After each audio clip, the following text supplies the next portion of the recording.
உங்களுக்கு வணக்கம். நம்ம ஒரு சர்ஜ் அரெஸ்டர் போட போகிறோம். அது வந்து ஒரு சர்ஜ் அரெஸ்டர் வாங்கியிருக்கோம். அது இருக்குது. இதை வந்து நம்ம எந்த பிளான்டோ கம்பெனியோ ஏதாவது இதில் ஹைட்டில் மேலே போட போகிறோம். இது அதுக்கப்புறம் நம்ம ஒரு பெரிய பைப்பில் தான் இதை ரெடி பண்ண போகிறோம். ஏன்னா சர்ஜி அரெஸ்டர் போடும்போது சைட்லையோ ஏதோ அது யாருமே ஆக்சஸ் பண்ண முடியாத அளவுக்கு கார்டு போடணும். நம்ம அந்த பில்டிங்கில் தொட்டனாப்பில் இந்த ஒரு இதை போட்டுக்கிட்டு இந்த பைப்பில் இன்சுலேட்டர் மாட்டிக்கிறோம். இந்த இன்சுலேட்டரில் ஒரு இது பெரிய போல்ட்னால இதில் வந்து ஒரு பட்டை போடுறோம். நார்மலி நம்ம தமிழ்நாட்டில் பட்டையோட சைஸ் என்னென்னா 25க்கு 6, இது 25 mm × 6 mm காப்பர் பிளாட்டு போடுவோம். மோஸ்ட்லி இதில் போடும்போது நிறைய பெண்டு வரக்கூடாது. தென் இது வந்து கொஞ்சம் ரெய்னி ஏரியா, அதனால் நான் வந்து இதை என்ன பண்ண போகிறேன்னா இன்சுலேட்டிங், அதாவது நம்ம டின்னிங் பேஸ்ட்னு சொல்லுவோம், சோல்டரிங் பேஸ்ட்னு சொல்லுவாங்க, அதை இது போட போகிறோம். சரி, அதை எப்படி பண்ணலான்னுங்கிறத ஒன்று பாருங்கள். நான் இது ஏதாவது டவுட் இருந்தால் கேளுங்க. இது வந்து ஒரு பெரிய பைப்பாக 3 செட்டை நம்ம பிளாஞ்சு போட்டு ரெடி பண்ணியிருக்கிறோம். இது பாட்டத்தில் கொஞ்சம் பண்ணுற மாதிரி அடுத்து ஒரு 3 இது மாதிரி மாட்ட போகிறோம். இதில் இன்சுலேட் மாட்டியாச்சு.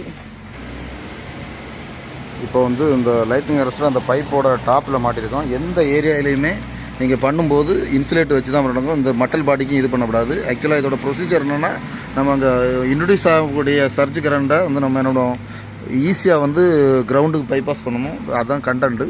இதில் காப்பர் பிளாட் மாட்டியிருக்கோம். அங்கேருந்து இன்சுலேட்டர் பண்ணி கொண்டு வரக்கூடிய அந்த 25 × 6 mm காப்பர் பிளாட்டை இந்த இன்சுலேட்டருக்கு மேலே இந்த இதில் கொடுத்துருக்கோம். இந்த பிளேட் இது ஒரு மெட்டல் பிளேட் தான். இது எதுக்காக கொடுத்துருக்கோன்னா சப்போர்ட்டிங் பிளேட் தான். இதுக்கும் பாடிக்குமே எந்த டச்சப் கிடையாது. நம்ம அங்கே கொண்டு வரக்கூடிய இன்சுலேட்டர் ஆகக்கூடிய பட்டையை வந்து இந்த ஏரியாவில் நம்ம மவுண்ட் பண்ணி விட்டுருவோம். டைரெக்டாக இது பண்ணுவோம். முடிஞ்ச அளவு இதில் வந்து ஷட்டன், அதாவது 90 டிகிரி போல்ட்டு பெண்டோ அல்லது வந்து ஓவர் ஜாயிண்ட்டும் போடக்கூடாது.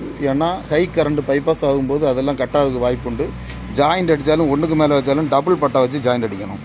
அதனால் அது அப்படி எனக்கு இது வந்து எப்படி பார்த்தா 30 மீட்டர் ஹைட் இருக்குது. நான் டபுள் பட்டை ஜாயிண்ட் அடிப்பேன். அதை எப்படின்னு சொல்லித்தரேன்.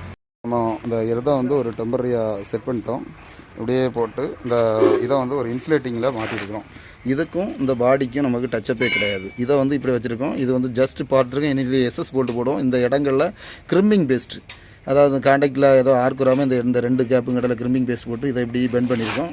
இதை வந்து நம்ம என்ன பண்ணால் அது வந்து 50 mm இருக்கனால அதே 50 mm கொண்டு வந்திருக்கோம். இங்கே வந்து இனி இதில் ஒரு எக்ஸ்ட்ரா ஒரு இதை எஸ்எஸ் போல்டு போடணும். ஏன்னா லாங்கில் இருக்கனால லாங் லைஃப் கிடைக்க எஸ்எஸ் போல்டு போட்டு இதுக்கு மேலே இனி ஒரு 25-6 பட்டை வாசரை போடுவோம்.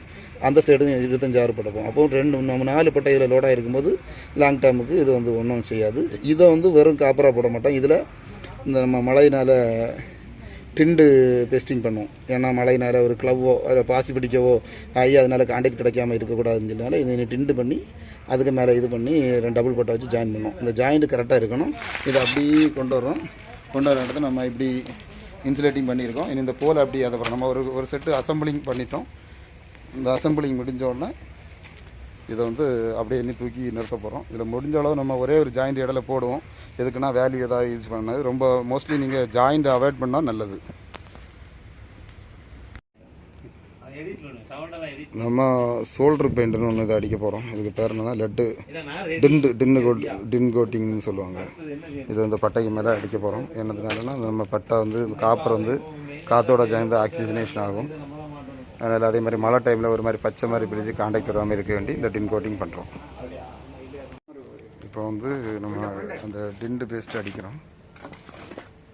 இந்த காப்பரில் அடிச்சுட்டு இதை ஹீட் பண்ணால் போதும். அதில் இருக்கக்கூடிய அந்த லெட்டு வந்து அப்படியே அதில் ஃபார்ம் ஆயிரும். இது என்னென்னா வாட்டர் டைப்பில் இருக்குது வந்து அதில் அந்த பேஸ்ட்டை மிக்ஸ் பண்ணிடுறேன். நம்ம நார்மலாக சால்ட்ரிங் பண்ணும்போது அதில் வரும் ஒரு பேஸ்ட்டு மிக்ஸ் பண்ணல, அதே கான்செப்ட் தான் இது. இந்த இதில் இது பண்ணணும். அந்த பேஸ்ட்டு காலி ஆகிட்டுனா அந்த லெட்டு வந்து அப்படியே அதில் ஃபார்ம் ஆயிரும். டெண்டு பண்ணுறோம். அந்த இதை ஹீட் பண்ணும்போது அந்த இது வந்து உள்ள அதில் உள்ள அந்த பேஸ்ட்டு மட்டும் ஃபயர் ஆகிட்டு அந்த லெட்டு வந்து அப்படியே அதில் ஃபார்ம் ஆகுது. இது மோஸ்ட்லி இது கொஞ்சம் காஞ்ச பிறகு போடுங்க. அதாவது உணங்கின பிறகுன்னு சொல்லுவாங்கள்ல, ட்ரை ஆன பிறகு இதை யூஸ் பண்ணுங்கள். இல்லைன்னா நமக்கு கட்டிங் செட்டு இதில் கேஸ் அதிகமாக தேவைப்படும். அது எவ்வளோ இதாக இருக்குது. இதுதான் டிண்டு காப்பர்னு சொல்லுவாங்க. நம்ம அதிகப்படியான கரண்ட் கடத்த இடத்துல அந்த டிண்டு காப்பர் யூஸ் பண்ணுவோம். அதோட ஃபார்மெட் இதுதான். ஹீட் பண்ணி இது பண்ணுறது தான் இது. நம்ம இந்த ப்ராசஸ் பண்ணிகிட்ருக்கோம். இது முடிஞ்சோன்னா அதில் தூக்கி ஃபிட் பண்ணிடுவோம். இது வந்து எந்த மழைக்கும் எந்த வெயிலும் எந்த உப்பு தண்ணிக்குள்ளேயும் இது என்ன ஆகாது, இதாகவே செய்யாது, நாசம் ஆகவும் செய்யாது. எத்தனை வருஷம் ஆனாலும் அப்படியே கிடக்கும். அதனால் வந்து மோஸ்ட்லி வந்து கொஞ்சம் செலவானாலும் நல்லா எர்த்திங் ஆகணும் இடத்துல நீங்கள் டிண்டு கோட்டிங் பண்ணுங்கள். எங்களுக்கு இந்த இது வந்து லைட்னிங் அரசு போடுறது கொஞ்சம் நீட்டாக இருக்கணும்னு நாங்கள் பண்ணியிருக்கோம். இந்த லைட்னிங் அரசில் நம்ம இன்ஸ்டால் பண்ணிட்டோம். இதில் எல்லாமே அந்த இன்ஸ்டால் பண்ணியிருக்கோம். டாப்லேயும் நம்ம ஏற்கனவே பண்ண மாதிரி லைட்டிங் அரசு இதெல்லாம் இருக்குது. இந்த ஏரியா வந்து நம்ம எந்த பில்டிங்கில் வச்சாலும் எந்த கம்பெனியில் வச்சாலும் அந்த ஏரியாவிலேருந்து எவ்வளோ ஹைட்டு முடிஞ்ச அளவு ஒரு 3 மீட்டராக தூக்குங்க. ஒரு 20 மீட்டர் ஒரு 10 மீட்டர்லாம் தூக்கினா நல்லாயிருக்கும். ஆனால் இங்கே அப்படி தூக்க முடியல. அந்த இன்சுலேட்டர் பண்ணியிருக்கு. இந்த இதில் இந்த கிரில் என்னத்துக்கு போயிருக்குன்னா, சும்மா அந்த ஹேண்டில் இருக்கவங்க இதை தொட்டக்கூடாது. எப்போ சார்ஜ் இறக்கணும்னு நமக்கு தெரியாது. இப்போ க்ளவுடோட மூவ்மெண்ட்டை பொறுத்து சார்ஜ் இறங்கிட்டே இருக்கும். அதனால் இது வந்து சேஃப்டி கவர் கொடுத்துருக்குறோம். யாருமே இதில் போனாலும் அதை ஆக்சஸ் பண்ணக்கூடாது.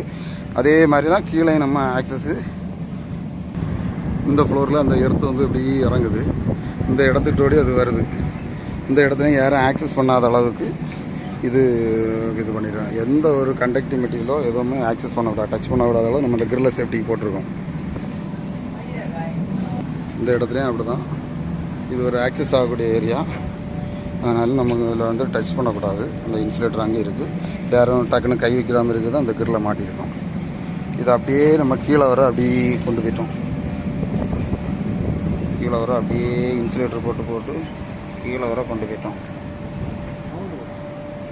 இந்த இதை வந்து அங்கேருந்து டாப்லேருந்து பார்த்தா அவங்களுக்கு தெரியும். நம்ம அந்த கம்பெனியில் வந்து டச் ஆகாத அளவுக்கு மேலேருந்து இதை வந்து அப்படியே எர்த்திங் அப்படியே பண்ணி இன்சுலேட் பண்ணி கீழே கொண்டு வந்திருக்கோம்.